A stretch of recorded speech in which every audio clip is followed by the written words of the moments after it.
Hi friends, welcome to one more video. ఈ వీడియోలో నేను హెల్తీ జ్యూస్ చూపించబోతున్నానండి. అది ఏబీసీ జ్యూస్ అనమాట. ఈ జ్యూస్ అందరికీ తెలుసు కదండి.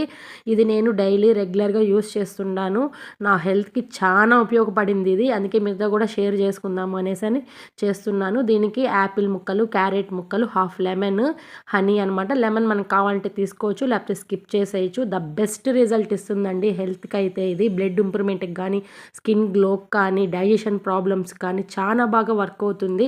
డైలీ 1 గ్లాస్ తాగితే చాలు. మనము సన్నగా కట్ చేసుకున్న యాపిల్ ముక్కలు, క్యారెట్ ముక్కలు, బీట్రూట్ ముక్కలు వేసి ఫైన్ పేస్ట్ లాగా చేసుకోవాలి. చూసారా, ఈ విధంగా బాగా పేస్ట్ లాగా చేసుకొని దాన్ని ఒక స్టెయినర్లో వడగట్టుకోవాలన్నమాట. ఆ పల్ప్ అంతా తీసి పక్కన పెట్టేసి వాటరే ఇలా గ్లాస్లో పోసుకొని మనం కావాలంటే లెమన్, హనీ వేసుకొని తాగొచ్చు, లేదంటే స్కిప్ చేసేయచ్చు. నేను డైలీ దీన్ని యూస్ చేస్తానండి. మీరు కూడా తప్పకుండా ట్రై చేయండి, మంచి రిజల్ట్ వస్తుంది. ఈ వీడియో కనుక నచ్చితే ప్లీజ్ సబ్స్క్రైబ్.